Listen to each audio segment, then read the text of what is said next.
Bueno, vamos a iniciar con el caso clínico. Tenemos un paciente de 4 años de edad masculino que acude por emergencia debido a que presenta quemaduras por fuego directo tras intentar quemar papeles y basura. Y bueno, lo que se le hace o que se realiza en ese momento es sumergirlo en un tanque de agua y después es llevado al hospital, al que llega con conciencia, Glasgow 15 de 15. Se le coloca vía periférica y vendajes. Siguiente. Bueno, y un antecedente de importancia es que tiene desnutrición de grado 1. En el hospital se le diagnostica con lesiones del 45% de la superficie corporal quemada, grado 1, grado 2 y grado 3. Tiene la región de la cara, cuello, miembros inferiores y superiores e inferiores, tórax, abdomen, y tiene signos de deshidratación. Se le administra líquidos de lactato de Ringer y se le empieza una limpieza quirúrgica en la cual le hacen el desbridamiento del tejido desvitalizado y filtros. Siguiente, por favor. Bueno, ahora vamos a comenzar con la explicación. El concepto de quemaduras básicamente son lesiones que van a ser ocasionadas por agentes químicos, físicos o biológicos que van a afectar las diferentes capas de la piel. En cuanto a su fisiopatología, vamos a tener 3 fases: la lesión focal, respuesta sistémica o cambios metabólicos.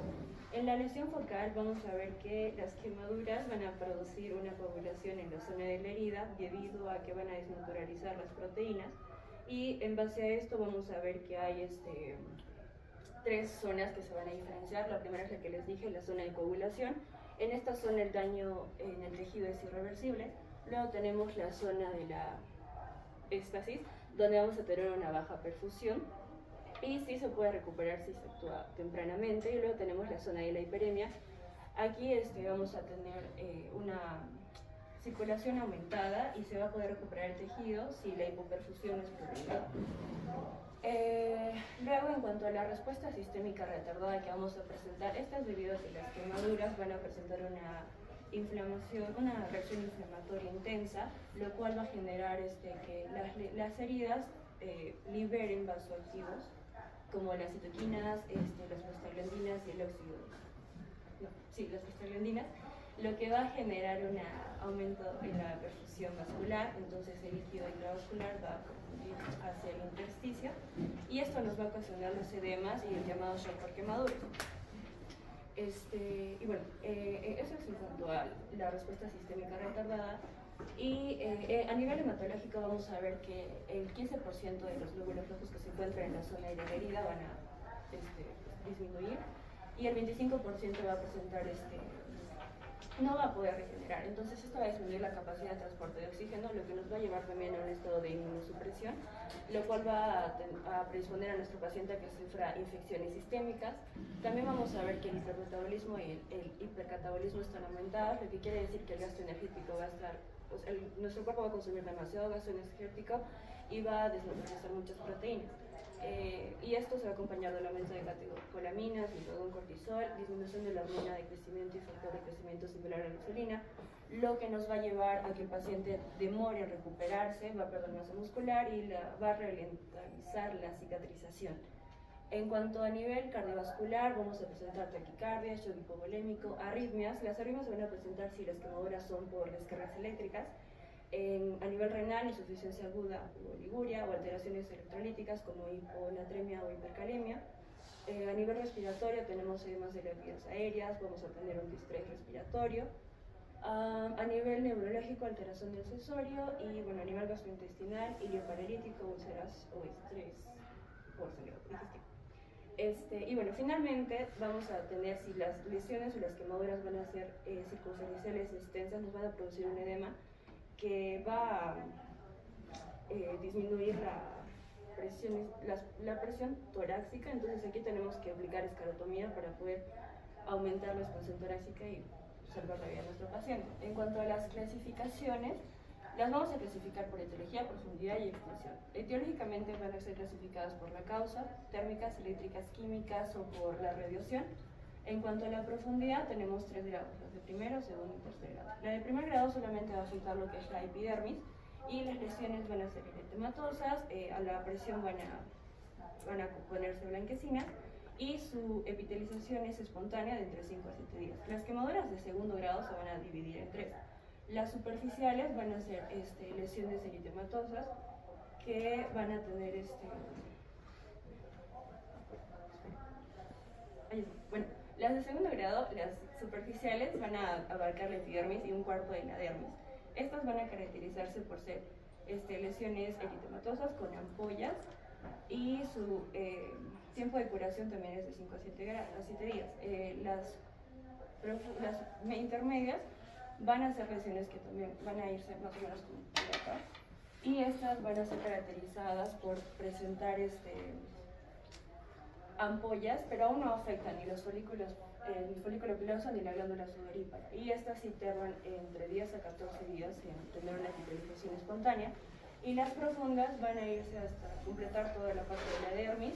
Estas van a ser lesiones moteadas, blanquecino rosadas, y van a tener una curación más tardada, más o menos 21 días si es que no se infectan. Y si tenemos las heridas más de 3 semanas, estas van a necesitar una sesión quirúrgica o un autoinjerto de piel. Y en las de tercer grado ya van a comprometer hasta el tejido celular subcutáneo.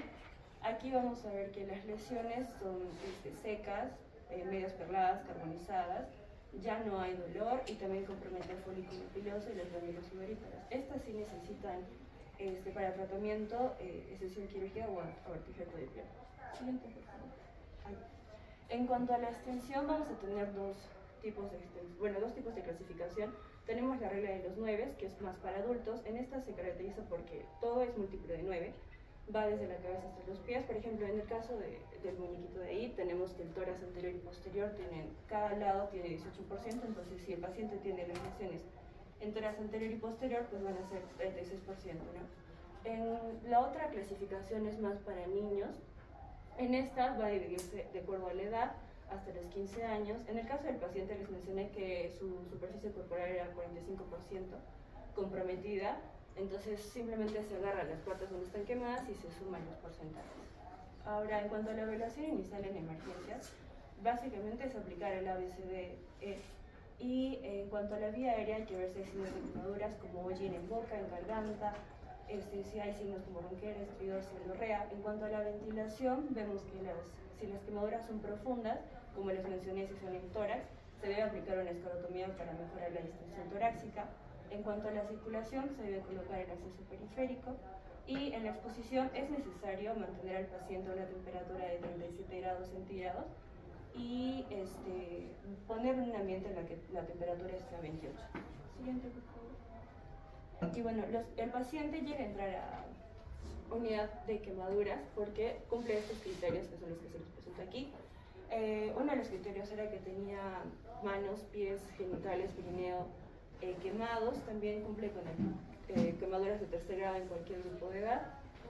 Y bueno, y los demás criterios van a ser quemaduras por espesor parcial superior al 10%, si son quemaduras químicas, lesiones por inhalación, si el paciente tiene una comorbilidad adicional o si ha sufrido un traumatismo concomitante, niños que son entrados a emergencia y que no pueden ser atendidos ahí, o si las lesiones necesitan otro tipo de intervención, ya sea social, emocional o rehabilitación específica.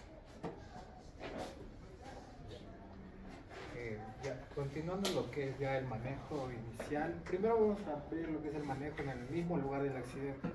Primero determinando qué tipo de mecanismo es la que produce las lesiones de quemadura. Si estas son lesiones térmicas, lesiones eléctricas, lesiones químicas, ¿no? Siempre siguiendo el mismo patrón de proteger, avisar y socorrer, ¿no? Bueno, en caso de las lesiones térmicas, lo que recomienda, por ejemplo, las guías de la CEU, que es la guía española, recomienda una abundante irrigación, lo que es agua limpia, o si es que se tiene a la mano solución isotónica, que no rebase por debajo de los 8 grados centígrados. Obviamente tenemos que quitar la ropa que haya estado en contacto con la piel, las lesiones, cualquier tipo de joya o implemento que lleve el paciente en ese momento. En lesiones eléctricas, por ejemplo, se recomienda igualmente quitar al paciente directamente del contacto de electricidad en el que esté sufriendo la quemadura, y igualmente revisar qué tan extensa y profundas ya son las lesiones. En lesión química el manejo es simple, es quitar toda la ropa y regar al paciente con abundante agua para tratar de eliminar lo más que se pueda de esta sustancia química que pueda producir las quemaduras. Ahora, también como recomendación, en el mismo lugar del accidente, si es posible, para agilizar, por decir así, el proceso, es factible tener la hora del mismo accidente, el mecanismo que está produciendo, si es que ha habido algún traumatismo o otro mecanismo asociado a otro tipo de traumatismos, como pueden ser fracturas, los tóxicos implicados en cuanto a lesiones químicas, la posibilidad también de intoxicación en paciente por monóxido de carbono o cianhídrico, algún antecedente patológico de importancia o previo que pueda tener el paciente, alergias a medicamentos y también su estado vacunal si es posible saberlo. Ya después de eso pasamos a lo que son ya manejo, por decir, hospitalario. Para eso el primer manejo se hace en urgencias. Para esto la guía nos brinda este algoritmo que de inicia con lo que es el triángulo LATEP, el triángulo de evaluación pediátrica, donde nos vamos a estar fijando en lo que es la apariencia del niño, la respiración del niño y la circulación y apariencia cutánea. De ahí, pasado la evaluación con el TEP, también tenemos que hacer una evaluación según la ATLS o el ABCDE, primero viendo su vía aérea, que esté permeable, que no haya sufrido traumatismo o lesión por inhalación de humos, por ejemplo, que no haya presencia de quemadura en fosas nasales o lo que también se llama el esputo carbonáceo. Después pasamos a lo que es la respiración. Tenemos que asegurarnos que el paciente esté respirando, en no caso buscar el mecanismo por el cual está dificultando la ventilación del paciente. Su circulación, obviamente, en ese mismo instante hay que asegurar al paciente con 2 vías endovenosas, de no ser posible y de no demorar mucho hacer la osteoclisis. Y de ahí pasamos a lo que es el estado neurológico del paciente, ¿no? A causa de una hipoxia, un traumatismo craneoencefálico, el paciente puede llegar con alteración de la conciencia. Y bueno, la exposición, obviamente, si en el lugar del accidente no fue posible realizar ninguno de los pasos anteriores, volver a verificar que no haya ropa con contacto de las lesiones, ningún tipo de joyas, e iniciar otra vez la hidratación inmediata, que lo recomendable, según la guía, es usar a 20 mililitros kilodosis, desde un inicio sin saltarse, por así, las reglas de las ecuaciones que ahorita vamos a ver. Bueno, viendo un poquito ya más del algoritmo, definamos si es un paciente estable o inestable, ¿no? Si es un paciente inestable, obviamente hay que estabilizar su vía aérea, hacer uso de la intubación traqueal precoz, oxígeno al 100%, asegurar al menos 2 accesos venosos o un acceso central, usar cristaloides isotónicos como el lactato Ringer o solución fisiológica a 20 mililitros kilo, y repetir si es que el paciente no mejora, no hay mejoría, dar a demanda, y obviamente la analgesia. Ahora, en un paciente estable, bueno, es más que todo coordinar el reconocimiento completo de todas las lesiones, dónde ha sido cada lesión, en qué región, cabeza, manos, palmas, ingle, genitales, hacer ya una historia más completa, también ya hacer el manejo tópico de las heridas, lavar las heridas, darle analgesia al paciente y mantener obviamente la temperatura corporal del paciente tampoco sin que ésta disminuya y llegar a hipotermia, ¿no?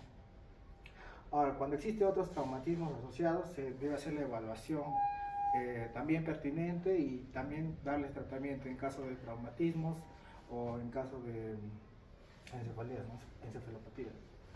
Ahora, en caso de no haber otro traumatismo, simplemente se calcula igualmente la superficie corporal quemada con los cuadros que ya hemos visto, como el cuadro del Dunn-Browder, la regla de los 9 o el método Palmar. También ya se empieza a calcular el tipo de lesión que existe, si es de primer, segundo, tercer grado. Por ejemplo, en quemaduras menores al 10% de la superficie corporal de quemados, o sea, un primero a segundo grado, lo que es niños, y menor al 2% en superficie corporal de quemados en tercer grado. Estas se clasifican como quemaduras menores. Acá el tratamiento básico es lavar con suero fisiológico, dar analgesia básica, o paracetamol, desbridar las ampollas si es que estas precisan, si es que son de un tamaño considerable, una cura tópica con lo que son apósitos biosintéticos o lo que podemos usar sulfadesina de plata, vendajes con curas periódicas según el apósito empleado. Ahora, en lo que son ya quemaduras, van a ser consideradas quemaduras moderadas a graves, son las que llegan a más del 10% de la superficie corporal de quemados, que esta es catalogada como segundo grado en niños y mayor de 2% en tercer grado en niños. Estas quemaduras tienen que involucrar la cara, manos, pies, genitales, perineo o alguna articulación principal. En quemaduras eléctricas o químicas, también en las quemaduras inhalatorias o traumatismos concomitantes. Aquí ya de frente tenemos que pensar en derivar a una unidad especializada en quemadas, donde ya el paciente va a recibir una fluidoterapia más precisa, analgesia también ya para este tipo de dolor y las curas apropiadas. Bueno, ya empezando con lo que es el tratamiento más específico, primero la resucitación hidroelectrolítica. Acá tenemos de dos, usamos cristaloides o usamos coloides. Ahora, los coloides todavía es tema de discusión porque se ve que no hay un beneficio extra al usar coloides en vez de cristaloides en ese momento, ¿no? Bueno, según la guía nos dice que superficies mayores al 10% se puede usar una rehidratación por vía endovenosa, pero ya cuando supera el 20% de la superficie corporal quemada, es preferible una vía central. Para esto, en las primeras 24 horas tenemos estas dos fórmulas. La más usada ahorita es la de Parplat, que es una fórmula simple que es los 4 mililitros por kilo por el porcentaje de la superficie corporal quemada, más añadiendo las necesidades basales del paciente. ¿Cómo se va a pasar esta primera solución? El 50% la vamos a pasar en las primeras 8 horas y el otro 50% en las 16 siguientes. También tenemos la de Galvenson. La Galvenson figura como una fórmula también usada más aquí en Perú, que es básicamente el cálculo de 5.000 mililitros por metro cuadrado de superficie corporal quemada, más el requerimiento de la superficie corporal total. Igualmente el tiempo de infusión se va a pasar la mitad en las primeras 8 horas y la otra mitad en las otras 16 horas. Ahora, esto se puede ajustar también según la diuresis, manteniendo en pacientes que pesen menos de 30 kilos, manteniendo una dosis de 1 a 2 mililitros kilo hora. Y en pacientes ya mayores a 30 kilos, entre 0,5 a 1 mililitro kilo hora. Ya. También se nos recomienda que un cristaloide de mantenimiento inicial en lo que es las primeras 2 horas. Si tenemos un paciente ya quemado en menos del 30%, se puede usar a 10 mililitros kilo hora, ¿no? Y en pacientes que ya superan este porcentaje de superficie, se puede aumentar hasta 20 mililitros kilo hora. También, bueno, los coloides ya pasan a considerarse tras las 12 o 24 horas, si el paciente así lo requiere, si es de alto requerimiento. Estos, a pesar de su uso, no mejora una supervivencia frente a lo que son los cristaloides. No hay una evidencia que nos diga que es mejor usar coloides o cristaloides. Y bueno, también hay que considerar, evaluar otras causas si es que no responde primero a la fluidoterapia, lesiones ocultas, algún tipo de shock neurogénico. Siguiente diapositiva. Ya, y después pasamos a lo que es la analgesia. La analgesia viene a ser ya uno de los pilares fundamentales. Esta se tiene que iniciar precozmente, preferiblemente si es que se tiene la mano incluso en el lugar del accidente. Ahora, en quemaduras menores se nos recomienda usar analgésicos como paracetamol en 15 miligramos kilodosis, puede ser tanto vía oral como vía endovenosa, o metamizol en 20 miligramos kilodosis. Ya en quemaduras mucho mayores, moderadas a graves, podemos hacer uso de lo que es la morfina, ¿no? En dosis a 0.1 miligramos kilodosis, vía endovenosa o subcutánea si es que el paciente se encuentra hemodinámicamente estable. También se nos da el dato que se puede usar fentanilo a 1 a 2 picogramos kilodosis y endovenoso para este tipo de quemaduras. Y posteriormente ya en procedimientos invasivos, en el entubamiento del paciente o en las curas tópicas de las heridas, se puede usar lo que es la ketamina a una dosis de 1.2 miligramos kilodosis endovenoso. Y bueno, la ventaja de este medicamento nos explica que tiene un efecto tanto analgésico, sedante y es por mayor seguro. Siguiente. Ya. El manejo antibiótico sistémico, bueno, Si bien la profilaxis antibiótica sistémica en quemados no está indicado, por decir de forma rutinaria, solo se usa si es que tenemos evidencia de un crecimiento bacteriano o si es que el paciente ya está en un estado séptico. Aunque existen guías y hay guías como las del Instituto Nacional de San Borja, que nos ponen como estas indicaciones específicas para iniciar este tipo de terapia, ¿no? Como en la biopsia de la misma herida quemada, con un recuento más de 100.000 organismos por gramo, o una infección del tracto urinario previa a cultivo, o una infección pulmonar de causa bacteriana. También es importante verificar y asegurar también el estadio antitetánico, y si no lo tiene, pues vacunar al paciente. Siguiente. En cuanto a manejo de las heridas, primero tenemos las curaciones, ¿no? Que principalmente tienen 4 objetivos. Primero, que es proteger la herida, mantener un ambiente húmedo para favorecer también la curación y limitar la progresión de la lesión y minimizar la incomodidad del paciente. Ahora, primero, quemaduras superficiales. En este tipo de quemaduras hacemos uso de lo que es el lavado y enfriamiento inicial, obviamente acompañados de analgésicos como paracetamol y ibuprofeno, cremas hidratantes y también uso de protector solar. No está recomendado el uso de corticoides tópicos porque se ha visto que puede ralentizar esta curación en las heridas. No está muy recomendado. Bueno, como coberturas tópicas de antimicrobianos podemos usar las gasas de malla fina con lo que es la sulfadiacinada de plata al 0.5 o al 1%, no recomendada en menores de 2 meses. O también podemos usar otras alternativas que nos menciona, como el nitrato de plata, la neomicina, la nitrofurazona o la bacitracina. Y ahora también hay unos nuevos apósitos, que son los apósitos biosintéticos con recubrimientos de plata, que estos son más eficaces, duraderos, y no es tanto necesario el recambio continuo de estos, pero son costosos y en muchos sitios no están disponibles ahorita. Y en quemaduras ya más profundas, bueno, igualmente se hace un lavado, se retira el mismo tejido ya necrosado o quemado, se debrida el tejido desvitalizado, y si es que hubiese ampollas, es preferible romperlas y no punzarlas, ya que estos pueden tener un cierto riesgo de infección posterior. También, sí. Ahora, el manejo quirúrgico como tal ya es un tipo de tratamiento más tardío, no es tanto de urgencias o emergencias, pero se dice que la cirugía precoz, en lo que es mayormente lesiones profundas, puede favorecer a su curación posterior. O también en pacientes donde tienen lesiones circunferenciales, que por ejemplo pueden limitar la ventilación al disminuir la distensibilidad torácica, se puede realizar la escarotomía para mejorar esta expansibilidad. Ahora también se nos recomienda hacer uso de una protección gástrica como profilaxis para úlceras debido al estrés que sufre el cuerpo de los pacientes quemados, y una nutrición también precoz de manera oral, o se puede usar sonda nasogástrica o transpilórica. Esto mayormente en pacientes donde su superficie quemada es mayor al 10%, ya que esto nos previene un milio paralítico y va a disminuir también el riesgo de translocación bacteriana y posterior estado de sepsis.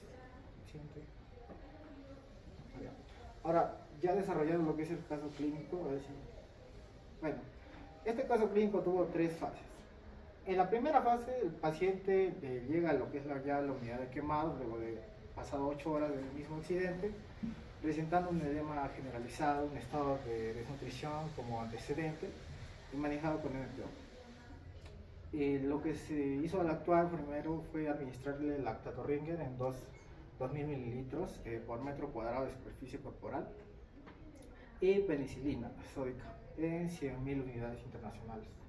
También se le administró el gluconato de calcio en 200 miligramos kilodía, la ranitidina, que ya no es indicada hoy en día, complejo B, vitamina C y plasma, o también con aluminio. En lo que son sus laboratorios, bueno, se reporta leucocitos a predominio de polimonocleares, un hematocrito hemoconcentrado, proteinograma bajo e hiponatremia en 124 miliequivalentes. Al segundo día el paciente cursa con una oliguria, una palidez generalizada y mucosas, y corrigiendo también la hiponatremia se añade la furosemida. En su tercer día ya presenta signos de shock hipovolémico, por lo que se decide cambiar el esquema de fluido con una terapia, manejándose ya con lo que es la fórmula de Galveston, que ya lo hemos visto. Después hay una mejoría notable en su estado hidroelectrolítico, concluyendo así luego de 7 días esta primera fase, que es una fase ya crítica. Así. ¿Sí? En la segunda fase se le nota que persiste una disproteinemia que se exacerba cuando se encuentra un cuadro infeccioso. Se hidrata también, a lo mejor mejora al paciente y comienza ya con rehabilitación. En esta fase, bueno, se encuentra este agente que es el Proteus vulgaris, donde se le administra amikacina 15 miligramos kilo día por 11 días. También se usa ceftriaxona por 12 días, ya con un hematocrito del 24.8 y plasma fresco. Posterior se realiza un nuevo cultivo de piel, también le encuentran agentes de Klebsiella, Sensible, lo que es la cefotaxima y al metronidazol. Se le inicia una rehabilitación con fisiatras y un programa de injerto de piel, integrándose también un 90% al tratamiento. Bueno, ya en su tercera fase ya el paciente ya muestra mejora en lo que es la disproteinemia.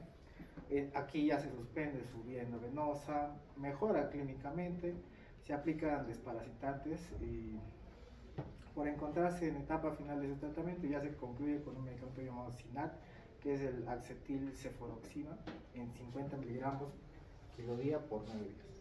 A los 14 días ya se decide su alta médica con un tratamiento ya ambulatorio y la utilización de trajes a presión confeccionados con telas hipoalergénicas y ajustable a las medidas del paciente para evitar lo posible la formación de cicatrices queloides. Bien. Y eso es todo.